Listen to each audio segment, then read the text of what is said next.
කම්බියක ආකාරයෙන් ඇති ලෝහයක වානේ යම් මාපාංකය සෙවීම. මෙම ක්‍රමය සර්ල්ගේ ක්‍රමය ලෙසත් හඳුන්වනවා. මේ දැක්වෙන්නේ කම්බියක යම් මාපාංකය සෙවීම සඳහා සර්ල්ගේ ක්‍රමය යොදා ගැනීමේදී සකස් කර ඇති උපකරණ කට්ටලය. මෙන්න මේ කම්බියේ යම් මාපාංකය සෙවීමටයි බලාපොරොත්තු වෙන්නේ. එය ඉහළින් ඉතා තදින් බාල්කයකට සවි කර තිබෙනවා. ඊට සමාන්තරව එම වර්ගයේම ඊට සමාන තවත් කම්බියක් සවි කර තිබෙනවා. යම් මාපාංකය සෙවිය යුතු කම්බියේ පහළ කෙළවරට බර යෙදිය හැකි එවත් පඩි යෙදිය හැකි ආධාරකයක් එල්ලා තිබෙනවා. අනෙක් කම්බියටත් බාරයක් එල්ලා තිබෙනවා. එම කම්බිය සිරස්ව තබා ගැනීම සඳහා. මෙතනදී කම්බියට යොදන අලුත් පඩි සමග එවත් වැඩි කරන බාරය සමග එම කම්බියේ දිග වැඩිවීම හෙවත් විතතිය සිම්පල් E මැනගත යුතුයි. කම්බියක විතතිය වැඩිවීම ඉතා කුඩා ප්‍රමාණ නිසා එය හොඳින් මැන ගැනීමට වර්ණීය පරිමාණ ක්‍රමයක් යොදා ගන්නවා. එහි ප්‍රධාන පරිමාණය අනෙක් කම්බියට සහ වර්ණීය පරිමාණය යම් මාපාංකයේ සොයන කම්බියට සවි කර තිබෙනවා. ආරම්භයේදී එම පරිමාණයේ මුල් අගය සටහන් කරගත යුතුයි. එවිට යම් මාපාංකය සොයන කම්බියේ මුල් දිග L මැනගත යුතුයි. L යනු ආධාරකයට සවි කර ඇති ලක්ෂයේ සිට පරිමාණයේ ඉහළ කෙළවරට ඇති දිග මීටර රූලක් මගින් මැනගත යුතුයි. එය L වශයෙන් සඳහන් කර තිබෙනවා. දැන් මෙම කම්බියේ දිග වැඩි කිරීම සඳහා යොදන අලුත් පඩියේ ස්කන්ධය සිම්පල් M සටහන් කළ යුතුයි. එවිට එම කම්බිය පහළට යන දුර ප්‍රමාණය හෙවත් විතතිය සිම්පල් E සටහන් කළ යුතුයි. මෙසේ අලුතින් යොදන බාර අගයන් M ලෙස අවස්ථා කීපයක අලුතින් යොදමින් එම පඩිවල අගය සහ ඒ අවස්ථාවේදී විතතිය සටහන් කළ යුතුයි. ඉන්පසු පඩි ඉවත් කරමින් ඒ අවස්ථාවේ විතතිය E2 ලෙස සටහන් කළ යුතුයි. පරීක්ෂණය ඉතා හොඳින් සිදු කරනවා නම් අලුතින් යොදන පඩි වලින් ඇති කරන ආතති වලදී ලැබෙන විතතියත් E1 අගයත් එම පඩි ඉවත් කරන විට ලැබෙන විතතිය E2 අගයත් සමාන විය යුතුයි. එහි විශාල වෙනසක් සිදු වෙයි නම් පරීක්ෂණය අසතුටුදායක ලෙස තීරණය කළ හැකියි. ඉන්පසු එම අගයන් වල මධ්‍ය නාගය ලෙස විතතිය සිම්පල් E අගය ලබාගත හැකියි. ප්‍රත්‍යස්ත තන්තුවකට භාරයක් යෙදීමෙන් ඇතිවන ආතතිය F capital F සහ කම්බියේ හරස්කඩ වර්ගඵලයේ capital A ලෙසගත් විට සමානුපාතික සීමාව තුලදී F බෙදීම A සමානයි capital E වරක් E බෙදීම L වෙනවා. මේ E කියන්නේ කම්බිය සාද ඇති ද්‍රව්‍යයේ යම් මාපාංකය. මෙහි F වෙනුවට එවත් තන්තුවේ අලුතින් ඇතිවන ආතතිය වෙනුවට ඒ අවස්ථාවේදී යොදා ඇති ස්කන්ධය M නම් mg ලෙස F වලාගය ලබාගත හැකියි. හොඳින් මතක තබා ගන්න මේ M යනු අලුතෙන් යෙදූ පඩි නිසා ඇතිවන ස්කන්ධයයි එවත් ආධාරකයේ මුල් ස්කන්ධය නොසලකා හැරිය යුතුය. මේ අනුව මේ සමීකරණයට F සමානයි mg ලෙස යොදා සකස් කිරීමෙන් මේ සමීකරණය ලැබෙනවා. මෙහි කැපිටල් M අවස්ථා කීපයක ලබා ගත්තා. ඒ අවස්ථාවේදී මධ්‍යන විතති ලබා ගත්තා. එනම් මෙය y සමානයි mx ආකාර සමීකරණයක්. අවසානයේදී x අක්ෂයට යොදා ඇති පඩිවල මුළු ස්කන්ධය සහ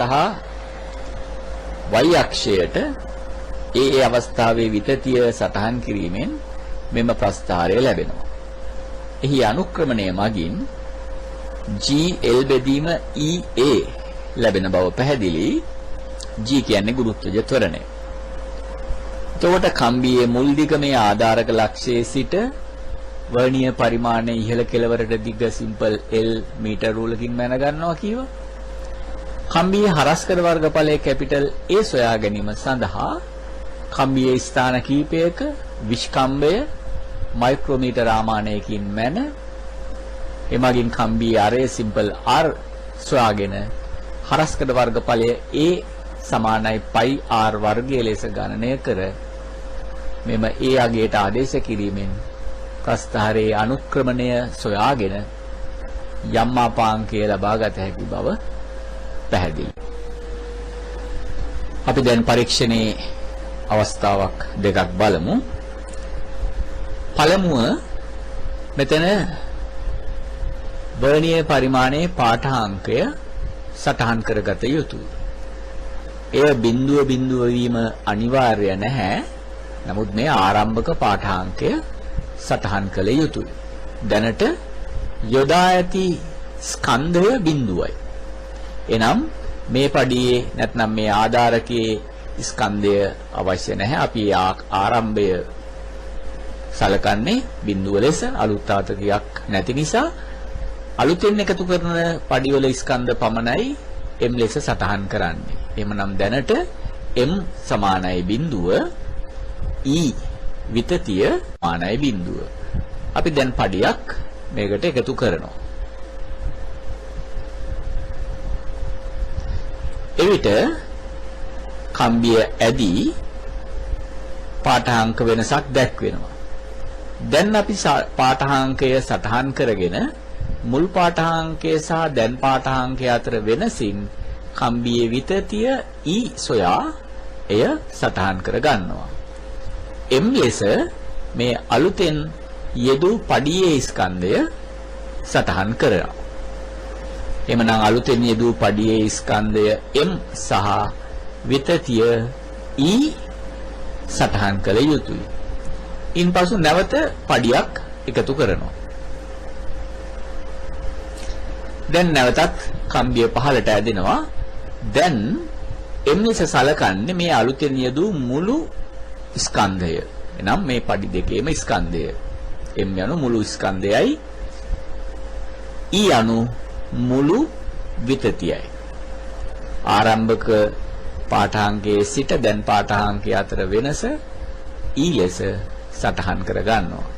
මෙසේ පඩි අලුතෙන් එකතු කරමින් අවස්ථා 6කදී පමණ M සහ E සටහන් කරගත යුතුයි.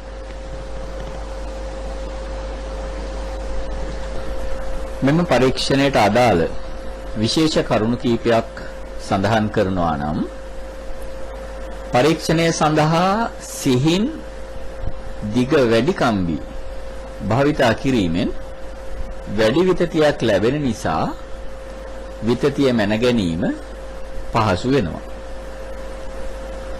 කම්බි දෙකම එකම ආධාරකයක සමාන්තරව සවි කළ යුතුයි.